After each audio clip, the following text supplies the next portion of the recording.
Next up, we have We All Lift Together from the Warframe soundtrack. Once again, everybody, this is a Basterd's LFA, a layman-friendly analysis. I'm a professionally trained musician, a composer, and my objective here is to explain things in a way so that you don't have to be one to understand what is happening here, musically. So, if you like the sound of that, make sure you're following the channel, subscribe to the channel, whatever term you want to use, like the video, share the video, leave a comment, turn on notifications, become a member. Once again, everybody, what happens if we reach 10,000 before Christmas? The gaming channel, how to request songs if you're not on the live stream. I have a spiel for this and a bunch of other things at the end of the video, so stick around for that. Disclaimers showing on your screen right now, so go ahead and pause the video if you want to read them in full. Otherwise, please be patient with me. I am acoustic and guitared, so please keep that in mind. Also, this is our first time doing Warframe. I am excited about this. So let's see where this goes. And yes, yes. Let's see what we got here. We all lift together. Let's see. Okay, here we go.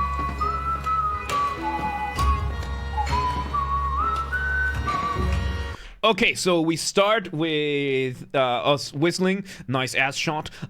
We start with a few elements, right? We have some percussion, giving us this like very Western type of thing. We have so far could be a violin, could be a fiddle. Chances are it's going to be a fiddle. We have a guitar in the background. All of these instruments are our accompaniment, right? So accompaniment is the backing track, the backing band, whatever does not have the spotlight or the lead at the moment. And then in the lead, we have the whistling, giving us our initial motif. Motif being the smallest version of your musical idea, the essence from which everything else comes from, usually being a melody. And of course, we are hearing the melody being developed from a motif into full phrases, into the full melody. Let's see where this goes. Oh, it's not a guitar, it's a banjo.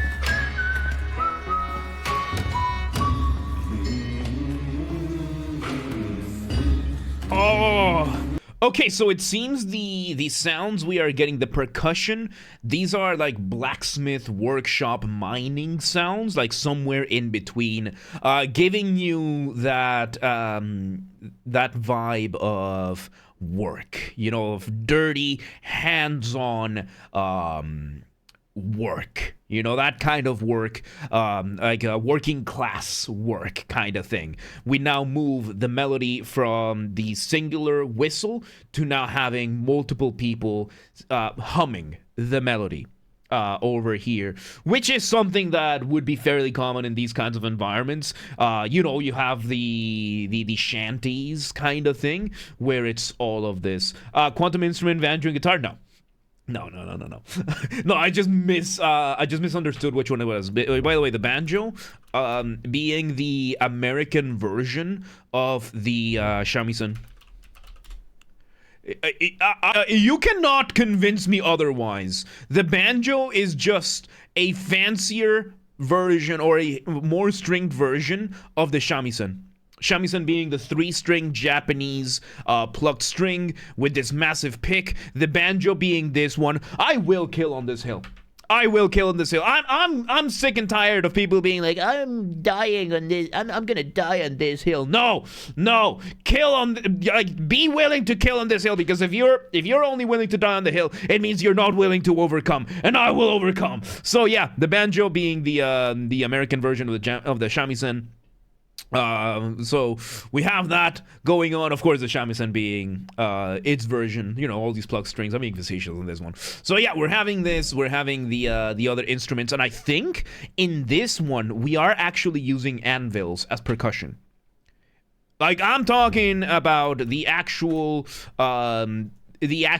metal anvil that that blacksmiths use, because this is an instrument. This can be an instrument. It has been an instrument in music before. One of the first people to really bring out the anvil as a musical instrument was Richard Wagner with his Ring Cycle series of operas. The Ring Cycles or the Ring series is 4 operas, each of them 3 to 4 hours long, depending on the performance, and all of them being a single series. It's an incredible incredible set of operas. It helped inspire a certain J.R.R. Tolkien for making a little maybe some people have heard of it. It helped inspire the Lord of the Rings. Like the Ring series, the Ring cycle, along with the his experiences in World War I, helped shape the Lord of the Rings. And for example, in the first opera, which I think is Das Rheingold, I think this is how you write this down. Das Rheingold, which is an opera about the construction of Valhalla. It's Norse mythology, right? So you have Odin, you have Loki, you have the giants that built Valhalla, and during the start of it, you have somebody steal the gold from the Rhine, das Rheingold, and Rhine. So yeah, Rheingold. Rheingold. Right, I forgot. Thank you for the correction. So that's Rheingold. This entity steals the ring and steals gold from the Rhine, which was guarded by a bunch of mermaids that ended up being useless against the thief. And this thief builds a ring with it. And during the forging of the ring, anvils play. Then, during one of the other operas, the forging of a sword, the anvil is used for as an instrument, that kind of thing. So it's not unprecedented that we have these kinds of things. There's Tchaikovsky with the cannons. We've had all sorts of instruments being used as percussion. Percussion being definitely by far the most open-ended of all the orchestral things. Because yes, you can literally write an orchestral piece and say, percussionist player number 2 will have mayonnaise with a mallet, and that would unironically be an instrument. Random Human, welcome today. How you doing? So yeah, let's see where this goes, right? This is Live Cue. So yeah, you're hearing that the machinery. We're repeating that melody. So yeah, we're having both men and women. We're having a small chorus of people all singing the same melody in different octaves. They're all doing two things. Doublings. Doubling is when you have more than one instrument or more than one person singing the same thing at the same time. And we are having this melody being done in an ostinato. Ostinato just means that you're repeating the same melodic or the same musical idea over and over and over and over again. And that is exactly what is happening right now. Let's see where this goes. Now we're bringing some extra variation. There we go, some variation to the melody.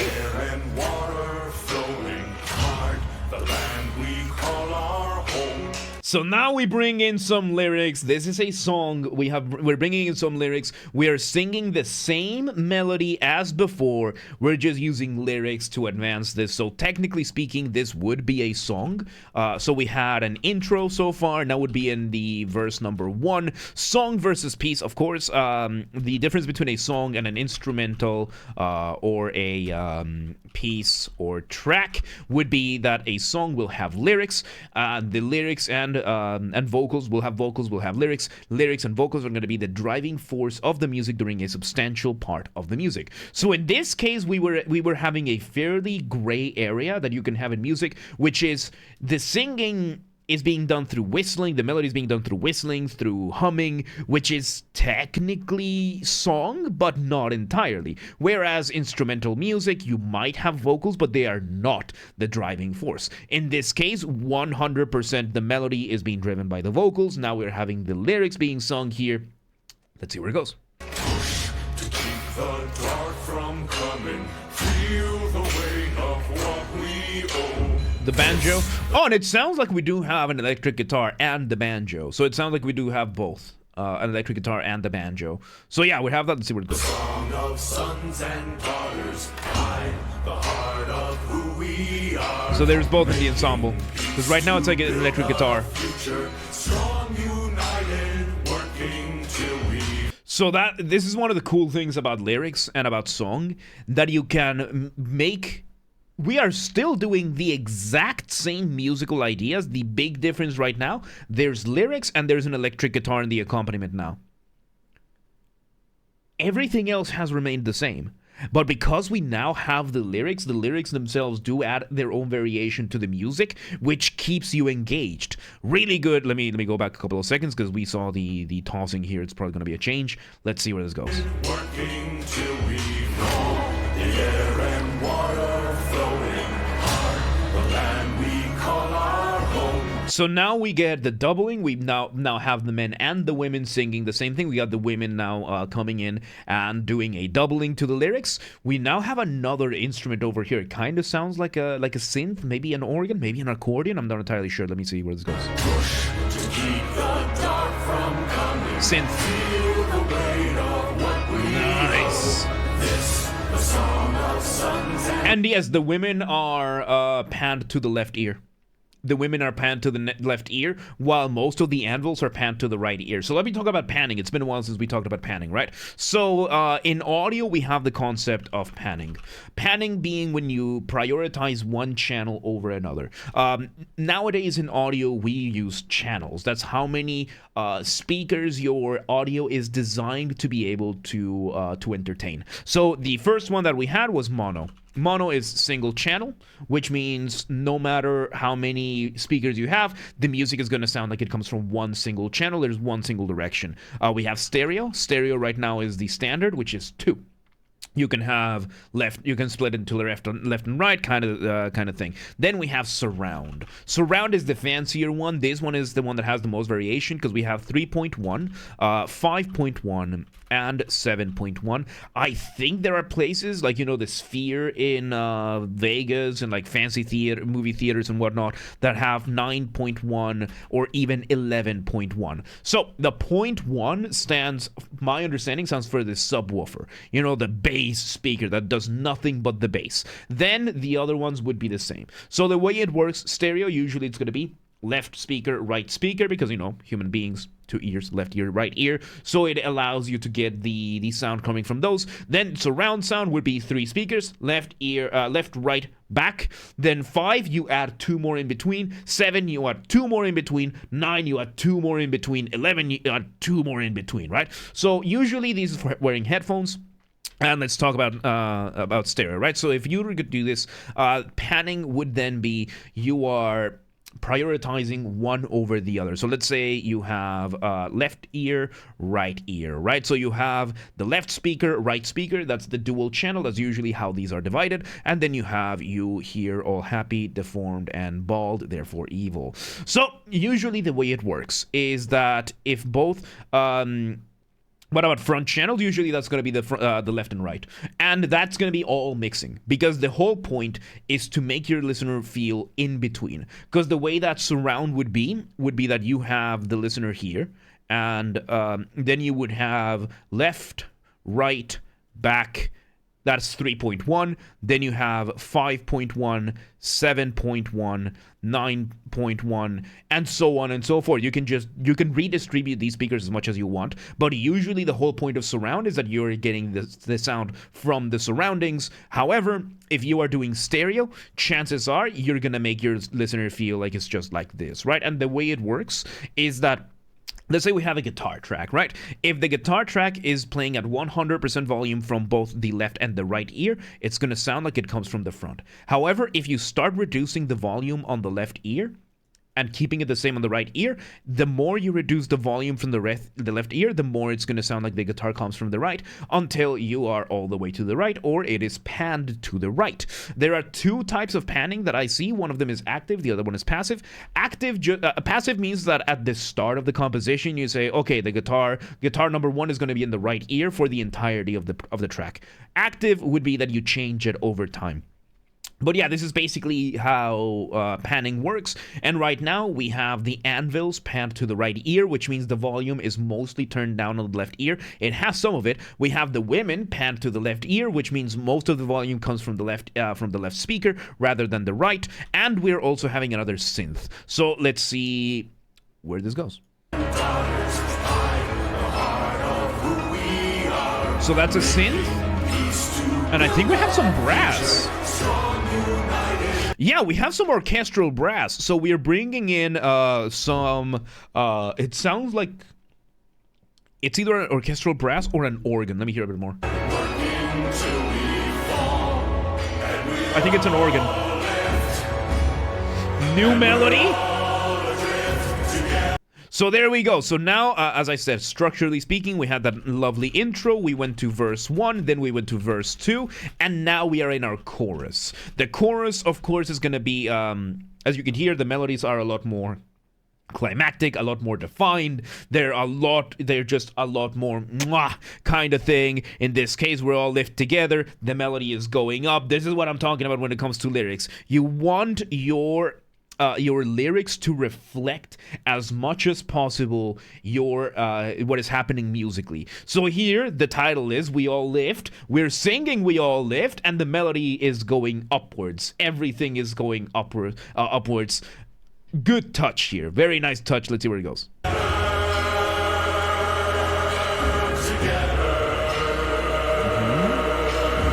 And you can hear the melodies are longer. A lot more climactic. Yeah, that's a pipe organ. That's a pipe organ. So on top of this, we are using a pipe organ. So a pipe organ, as I usually say, orchestration, instrumentation, right? Orchestration and instrumentation, they are two sides of the same coin. They're basically the same thing. It's the art of picking the right instrument, not just for the right sound or for the right texture, but sometimes for the right psychological response. Now, usually when it comes to instruments, very few have the place of the pipe organ. The pipe organ is one of the most unique type of instruments out there. Because for most other instruments, and Frenzy, welcome today, how you doing? Most other instruments, let's say the piano. Let's say you have an upright piano. You can fit an upright piano in pretty much any room out there. Maybe not very comfortably, but you can fit an upright piano in most rooms. And the piano is then usually used for the idea of the individual with complexities. If you bring in an acoustic guitar, for example, you get the psychological response of an individual or a small group having a moment of intimacy. Like of emotional intimacy, that deep emotional connection, sitting by the campfire, playing some music, or in the living room, just jamming along, having a good time with friends, that kind of stuff. Mr. Soulclick, welcome today, how you doing? However, the pipe organ, as you can see, is a massive instrument. These are instruments that you need to design buildings around these things. Just look at the keyboard. Just look at the control center for this. This instrument has all these buttons, all these knobs, two, sometimes three, sometimes four keyboards. Then you have, like, these foot pedals are another keyboard. Like, all of these things, like, there are people that spend their entire lives studying a single pipe organ, and every pipe organ is different. Like, they all can have the pipe organ sound, but look at this, right? Like, these are very grandiose, very higher than any single individual. And we are using that psychological response to bring this song, We All Lift Together, higher than any one individual. We are all together, creating the greater. Really good touch there with the organ. And yeah, pipe organs are awesome. They're awesome. So yeah, let's see where it goes. The intro of a new planet where people are forced to work under the capitalism of an individual. Nice. There we go. So we finished the chorus, and now we have the outro. So now we have the outro. So we have the chorus number 1, we have the outro, and the outro is going to mimic the intro. We bring back the humming, but we have that bass from the organ still playing. We finish the melody one more time. And there we go. Now we leave with some of the game sounds, all of these things. And there you have it. Dude, what a fun piece that was. What a fun piece. Like, I love these kinds of things, like shanties, the mining songs, all this kind of stuff. It's always so fun to hear them. And this one was super well made. Super well made. Very simple. for all intents and purposes, but sometimes simple is good enough. I mean, the melody was very nice and elaborate for everything to reflect the lyrics and everything. Super well composed, super good instrumentation, really well done. I loved this, dude. That was really good. There you have it. That was We All Lived Together from the Warframe soundtrack. Once again, everybody, this has been a Basterd's LFA, a layman-friendly analysis. I'm a professionally trained musician and composer, and my objective here has been to explain things in a way so that you don't have to be one to understand what's happened here, musically. So, if you're watching this on the YouTube video archive thing, thank you for watching. Make sure you're following the channel, subscribe to the channel, whatever term you want to use. Like the video, share the video, leave a comment, turn on notifications, become a member. Once again, everybody, if we somehow hit 10,000 subscribers on YouTube before Christmas of 2025, which not very likely, but still possible, if it happens, on top of doing the audiobook fan fiction thing, I will also play a single video game of the choice of the community. Whatever y'all want, live on stream, we'll play it within terms of service. Of course, we'll dedicate some after shows or even some full streams to it. We'll see, right? This has to be achieved through legitimate and honest means only. No account duping, no botting, no buying followers, no alt accounting, no rat behaviors like that. Go share the videos, the streams with your friends, with your families, with your family's friends, with your friends' families. Those are two very distinct concepts, by the way. With your online and offline communities, go share these videos with everybody that you know. Also use the hype function on YouTube. We have a group on the Discord that coordinates for that. Link down below in the description for the Discord. Go coordinate, go join the Discord. Yes, artists on YouTube or otherwise, this is an open invitation to collaborate. Let's make stuff together, right? If you want any of my musical skills, whether it is my guitars, Mongolian throat singing, you know, the good old regular singing, voice acting, whatever it is, reach out, let me know, let's work together, right? Let's do things. And if you're in the audience and you know somebody that could benefit from any of my skills, reach out, let them know. Please do not harass anyone. Please do not spam anyone. Be cool about things. Don't be a rat. Members get early access to the content. I schedule the videos for the week on Saturdays, and if you're a paid member on YouTube, regardless of your tier, you get access to the videos when I schedule them, at least for the LFAs. So become a member today. If you want to listen to this without me interrupting every 3.5 seconds, I'll be linking it in the description down below. If you want to request a song and you're not on the live stream, check the pinned comment on this video. It has the instructions on what to do. And if you want to catch the streams when they happen live, we aim for Monday through Friday, 6 p.m. Central European Time. We stream live on Twitch, YouTube, and Kick, so that you can tune in from whichever platform you prefer. Again, 6 p.m. Central Europe, at least at this time. So if you live in Bully Yard, and you're like, yeah, but what time is 6 p.m. in Hungary? I don't live there. Do not worry, Mr. Person who lives in Bully Yard. Just go to the Discord or the Twitch, link down below, and it's going to show in your local time zone, the schedule in your local time zone. And follow the gaming channel. I have a gaming channel, because of course I have a gaming channel. I'm on YouTube. What else could I possibly have? Games are bastards. That's where I put the gaming after show recordings when they happen, recorded live on stream during the after show, then the recordings go here. Link down below in the description, or just search on YouTube, same username as James R. Basterd, just swap the J for a G, and you got it. And yeah, there you go. We All Lived Together, Warframe. That was really good, dude. Really good stuff. But yeah, let's move on.